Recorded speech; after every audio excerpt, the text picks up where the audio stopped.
તો મિત્રો Indian post એટલે કે ભારતીય ટપાલ વિભાગ દ્વારા ગુજરાત સર્કલ માટે કુલ 48 જેટલી જગ્યા પર ડ્રાઈવરની પોસ્ટ પર ભરતી જાહેર કરવામાં આવી છે। હવે આ જે ભરતી છે તેમાં જો તમારે અરજી કરવી હોય તો ઓફલાઈન અરજી કરવાની રહેશે। અરજી ફોર્મ છે તે જે इंडियन પોસ્ટની ઓફિશિયલ વેબસાઈટ છે indianpost.gov.in નામની જે વેબસાઈટ છે તેના પરથી ડાઉનલોડ કરી શકશો। અરજી ફોર્મ ડાઉનલોડ કરી તેની પ્રિન્ટ કાઢી તેમાં તમામ વ્યવસ્થિત વિગત ભરી તેની સાથે તમામ ડોક્યુમેન્ટ એટેચ કરી અને 19 જાન્યુઆરી 2026 સુધીમાં અમદાવાદ ખાતે તમારે અરજી મોકલી દેવાની રહેશે। તમારે અરજી ફોર્મ છે તે રજિસ્ટર પોસ્ટ અથવા તો સ્પીડ પોસ્ટના માધ્યમથી જ મોકલવાનું રહેશે।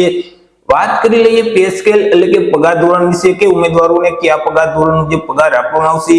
તો ઉમેદવારોને પે મેટ્રિક લેવલ 2 મુજબ પગાર છે તે મળવા પાત્ર થશે એટલે કે રૂપિયા 19,900 થી લઈ અને 63,200 નું જે પગાર ધોરણ છે તે મુજબ ઉમેદવારોને પગાર આપવામાં આવશે। એજ લિમિટ એટલે કે વય મર્યાદા વિશે વાત કરીએ કે ઉમેદવારની ઉંમર કેટલી હોવી જોઈએ તો કે અહીં અરજી ફોર્મ ભરવાની જે છેલ્લી તારીખ છે 19 જાન્યુઆરી 2026 તે તારીખને ધ્યાનમાં રાખી ઉમેદવારે પોતાની ઉંમરની ગણતરી કરવાની રહેશે। 19 જાન્યુઆરી 2026 ના રોજ ઉમેદવારની જે ઉંમર છે તે ઓછામાં ઓછી 18 વર્ષ અને વધુમાં વધુ 27 વર્ષની હોવી જોઈએ। પરંતુ અહીં જે અનામત વર્ગના ઉમેદવાર છે તો તેઓને સરકારશ્રીના નિયમ અનુસાર ઉંમરમાં છૂટછાટ મળવા પાત્ર થશે।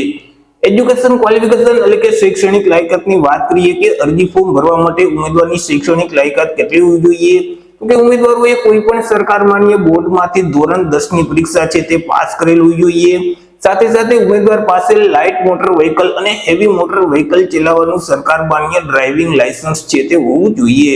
ઉમેદવાર પાસે ઓછામાં ઓછો 3 વર્ષનો ડ્રાઇવિંગનો અનુભવ છે તે હોવો જોઈએ।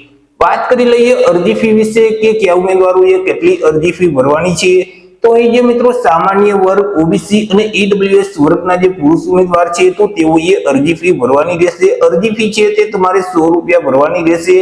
કોઈ પણ કોમ્પ્યુટરની સુવિધા ધરાવતી પોસ્ટ ઓફિસમાં જઈ અને તમારે અરજી ફી ભરી દેવાની રહેશે। તે સિવાય જે એસસી અને એસટી કેટેગરીના જે ઉમેદવાર છે તમામ વર્ગની જે મહિલા ઉમેદવાર છે તો તેઓએ અરજી ફી ભરવાની રહેતી નથી।